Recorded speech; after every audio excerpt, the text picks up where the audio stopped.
Hello again, Dr. Allen. I have Christopher with me here today. Chris, thank you so much for joining me. Tell me a little bit about yourself. Recently turned 24. Have a son named Aries. He's just recently turned 2 in April. Currently out of school right now. Just trying to focus on myself and better myself as a human so I can understand life in general and not feel so pessimistic about things around me. Okay. So, whenever you say find yourself, what does that mean for you? To where, in my head, I always envisioned it as a way to determine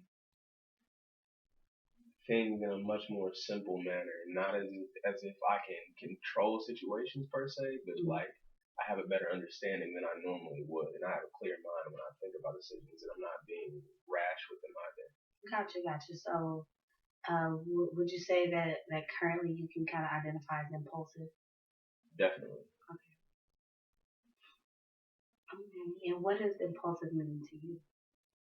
It means that in my head, I always envisioned it as like, I want to say someone that made decisions or just acted without thinking. Gotcha. Okay. I think a lot of people may agree with that for sure. So, what are some impulsive behaviors that you have?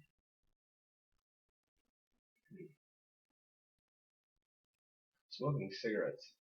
I feel as if a lot of the time I don't really need them or I don't want them, but simply because I'm not doing anything at the moment, I'm like, oh, I could go ahead and smoke a cigarette right now. That wouldn't be too bad. Gotcha. I'm not very patient with myself either. Mm. Like, once I feel as if I'm failing at something, I don't really give myself time to understand. I just stop. Gotcha. Like, I feel as if all progress comes to a halt and I'm just like stagnant. Yeah.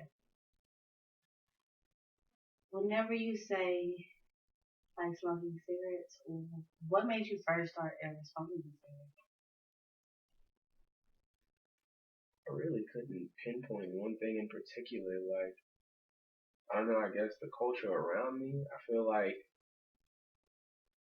it was something that you see so often growing up in TV and film, video games and stuff like that. So it just happened to be something that I was used to seeing. Okay. I had uncles that smoked, but beyond that, my parents didn't smoke either. Yeah. And I don't know. That's probably it. Truthfully, I really couldn't tell you like what exactly made me be like, I think I'm gonna go ahead and smoke this today, or I think I could try this. Right. Well, would you say that there are ever days to where like you smoke more cigarettes than others? I know that you said whenever you aren't entertained that you kind of. Yeah, definitely. If I feel stressed, I'll smoke. I can smoke up to 3 to 4 in an hour, and that's not normal for me at all. Like I could usually go days without smoking. Yeah. Or I could go long periods of time without smoking. Right. But if I'm stressed, I feel like there's something on my mind, and I keep picking at it to try and take my mind off of it. I usually smoke. Right. Would you say that like will like alleviate your stress? Yeah, in a way. Okay. It makes me, I don't know. Usually when I'm smoking, I'm more focused on other things. Like I'm just thinking about different things in general. I try not to stay in my head usually when I'm stressed because it just leads to depression, and it's not the way to go. Yeah. What are some of your stressors?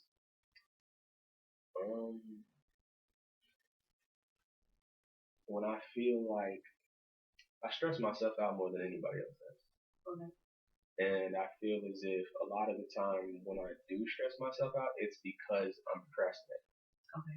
And I feel like that's my pet peeve when it comes down to it. That's what makes me most frustrated. Gotcha. So you're kind of critical of yourself, would you say? Yeah, to a certain extent. Okay. So you say from like you procrastinating, what are some things that you are holding back on? Man, trying to go back to school. I feel like I can have a job now, and I mean it's a necessity at this point. But I know that if I don't go back to school at some point in time, I'm not going to be able to maximize potential, and that seems like a waste of my time. I don't want to spend majority of my life trying to struggle to get what I want when I can just go back to school and get that experience or go to trade school, anything. Things that teach you how to do things. I feel as if that's like more beneficial to me, but I don't know, I have this strange fear in the back of my head that I'm gonna fail. And then is that a part of you being impatient and giving up? Yeah.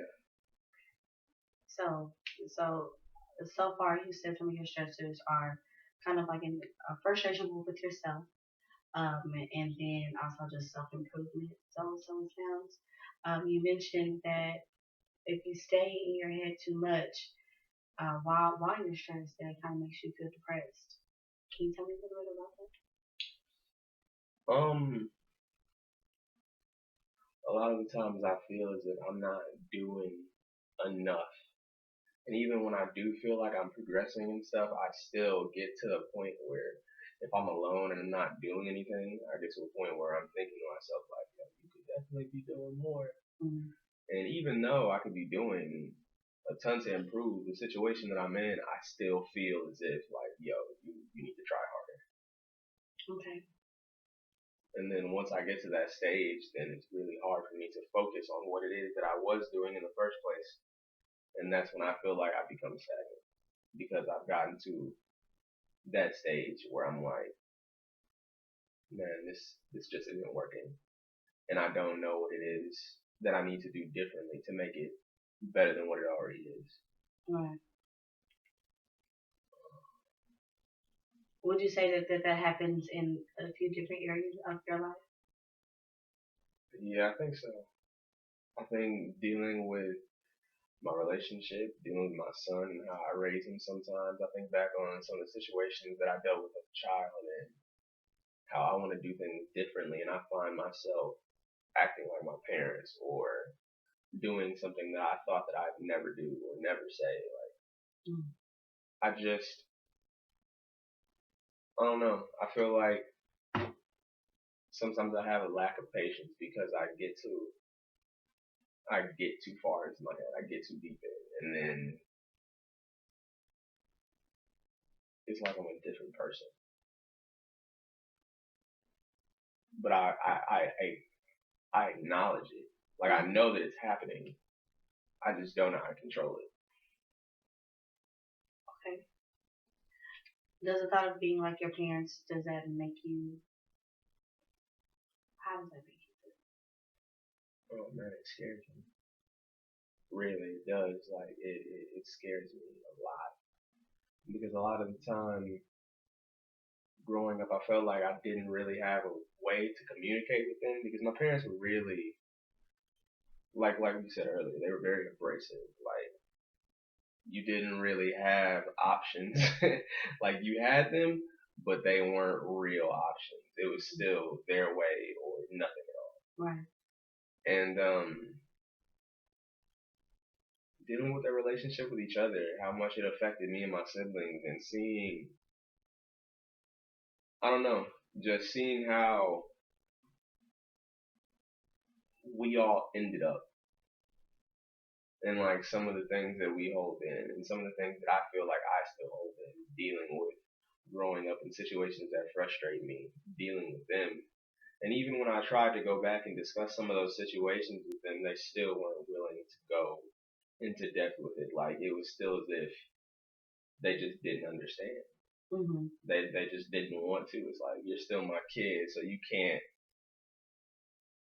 talk to me like that. It's like I'm not trying to offend you. I just want you to know how I felt at that moment. Right. And why I feel like I'm partially this way now. Right. Accountability. You want them to take some accountability. Yeah. So they understand their role in it. And I feel like a lot of the times they flat out tell me like that no. They'll flat out tell you no. Like then why did you say you wanted to hear what I had to say if you weren't willing to like really take anything from it? Hear what I have to say. Yeah. Understood. How does that make you feel like as far as how your parents were? Oh, it's frustrating because, like I said, I see some of the traits in myself, and if I feel as if people aren't listening to me and I can't get how I feel out of a situation or my words are misconstrued, then I feel as if the conversation at that point is pointless, but I get angry. So I still feel the need to argue about it. Mm. Even though I know it's not necessary and I should probably just give it a rest and come back to it later. Mm-hmm. I still feel sometimes that I do go off the edge. I'm like, yo, this is ridiculous. This is messed up. I don't understand how you don't understand where I'm coming from. But I feel like sometimes it's just me not listening. Okay. Understood. So you said that you find yourself sometimes acting like your parents, and that's frustrating for you. You also mentioned that you find yourself like procrastinating, um, and then just your overall just self improvement, and that sometimes the thoughts about things like that can lead you to feeling depressed. How do you cope with that?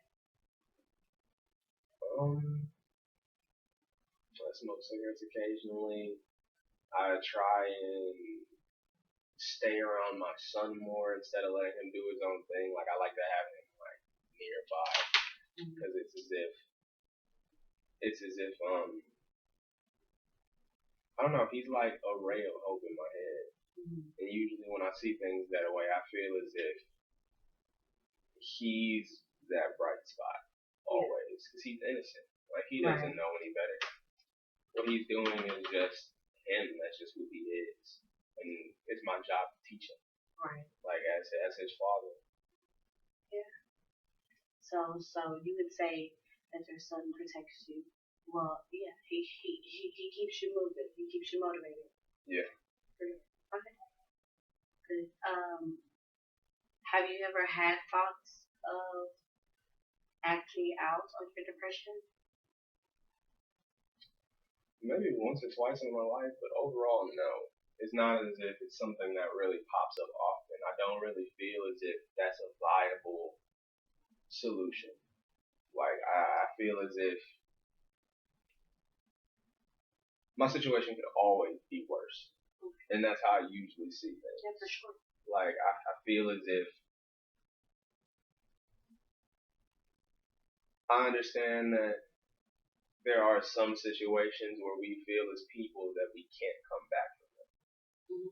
But I try and maintain that this isn't the end all be all. Right. And like I am here for a reason. Even if it's hard now, I'm still able to change my situation. Right, for sure. Whenever you say that, and then that isn't a viable solution, what do you mean? I mean, there are a few things. Suicide, leaving, like in general, and going somewhere, like just distancing myself from everybody and everything around me. Mm. Like, I don't know. There have been times where I've gotten to points where I'm like, what have I done? Or I feel as if the world is caving in around me simply because things aren't going how I expected them to. Yeah. And there are those few moments where I'm like, does it really get better than this though? Like with everything going on in the world, it makes me feel sometimes that there's not a solution. But deep down I know there is. And I try and tell myself that the people around me are here for a reason. Mm. And I don't want to let them down. And I feel as if I ever did commit suicide or just up and left one day, I don't know. I don't think they would ever forgive me. Would you say that that's something that makes you not? Yeah. I don't know. I can't speak for other people, but in my head, I've always felt like it was a selfish way out. Okay. Like in order to do things like that or to handle the situation that way, because it's like not only have you shut down yourself, but you shut down to everybody around you. Whether you have people that support you or whether you're religious and you believe in God and that's where you find your support coming from, like, I don't know. Yeah, sure. Have you ever felt hopeless?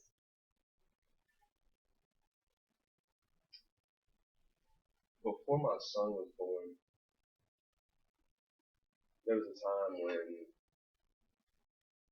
I don't know, I was thinking to myself, it wasn't really anything to do with me in general. It was just, like I said, things that happen in the world. Mm-hmm. They scare me. And I fear for his life more than anything. Because there's so many ways that bad things can happen. And I don't even mean just people being violent. Like, he could get sick on that. Mm-hmm. And there's nothing that I can do about it. Yeah. Like, there's genuine, like, if it's something, like, God forbid, anything. If my son had cancer or if he had anything, I would be sick. I wouldn't know what to do. Yeah. Like, that's probably the worst that I could ever feel. Or if something happened to his mom, my family, just, I don't know, well, my son is different. Yeah. Because I was a part of bringing him into the world. And for everything going on and people dying, people getting sick, people going crazy, it's all types of stuff, man. Yeah. And I just fear for him. Yeah, I mean, it's not anything that you can do about it personally. You can't reasonably shield him from the world or from shun him from different things. Yeah. You mentioned spirituality a little earlier. What is your spiritual belief? I can't say that I believe in God per se, but I do believe that there is something above us. Okay. Like, I do think that there is something there. Whether it be, power. yeah. And I don't pray often.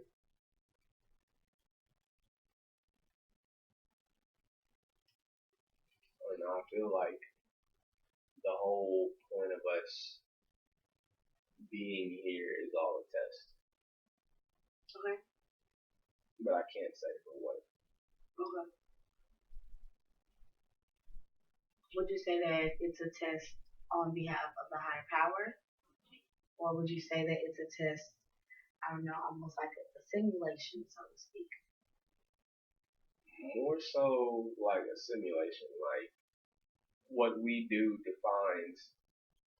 I feel as if, I don't know if there's a heaven or a hell, but I do believe in general that what we do determines most as to how we're remembered. And whether that be good or bad, I feel like my sense or my ideal of heaven is if people remember you as a good person. Okay. Like, that's how I feel. Like, you're immortal in that way because you touched people by who you were. Whether you were charitable or just a genuinely nice person. Yeah. So leaving a long-lasting good impression, basically. A legacy for most people is how maybe they would consider that. Yeah. And what would you constitute as hell? Being vilified. People seeing you as somebody who just didn't do enough, or you were just genuinely bad. Like, people that kill people, there are people that extort families. Like, I feel a lot of things are corrupt in the world as a whole, but you can't really determine who the individuals are. Right. Yeah, well, that's true. Anybody can show you anything at any time. Would you say that? Well, what are some characteristics that you would give other than being a murderer or somebody? Because you said somebody that doesn't do enough. What does that mean? Like you didn't care about others. Okay. Like you were solely focused on yourself, and it was as if it's your world and everybody else is just living in it. Okay. Okay.